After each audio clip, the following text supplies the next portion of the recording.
Avant de se quitter, un mot de culture avec des tableaux passés au peigne fin, Benoît. Oui, ça se passe au musée Giraudet à Montargis. Pascal Cotte, qui avait percé le mystère du sourire de la Joconde en 2004, numérise les tableaux du peintre néoclassique depuis le début de la semaine. On voit tout cela avec Pierre Boucheneau et Fabienne Marcel. Il va fermer pendant 2 ans, le temps de le rénover et de l'agrandir, et le musée Giraudet va en profiter pour numériser les œuvres de ce peintre néoclassique de premier plan, élève de David, et né à Montargis en 1767. En numérisant ces œuvres, nous allons avoir une banque de données numériques extrêmement importante qui va nous permettre de connaître beaucoup plus en détail la genèse de ces œuvres, la technique de l'artiste et ensuite de faire des développements au niveau de l'histoire de l'art. L'histoire de l'art, elle a fait un grand bond en avant avec l'invention de l'ingénieur Pascal Cotte, dont le procédé qu'il a créé, de la caméra jusqu'au logiciel de traitement, fait le tour des musées de la planète depuis son expertise de la Joconde en 2004. C'est une caméra, mais ce n'est pas une caméra qui fait une photographie, comme on peut l'entendre. C'est une caméra qui va faire une mesure scientifique de la réflexion de la lumière sur l'œuvre.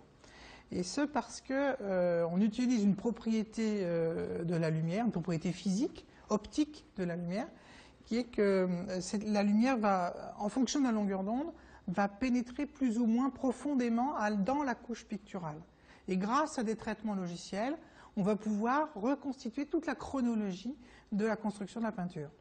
Là, le logiciel a recalculé les couleurs pour un illuminant donné.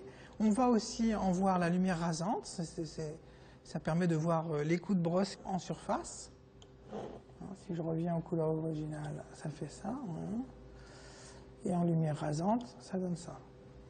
Et surtout, on va aller directement aux couches internes. Voilà, ici vous avez une première couche, là vous en avez une deuxième. Alors par exemple sur l'œil, on voit très bien que Giraudet a d'abord dessiné ici le pourtour de l'œil, pour ensuite l'habiller. Et regardez, l'habillage final, c'est ça. L'historien de l'art, lui, sait que c'est sa méthode, c'est sa façon de faire, donc il peut en déduire, c'est Giraudet ou c'est pas Giraudet. Il faudra ensuite des années pour exploiter et interpréter l'ensemble des données ainsi recueillies. Et le musée de Montargis servira alors de référent pour Giraudet, dont les œuvres majeures y sont déjà rassemblées.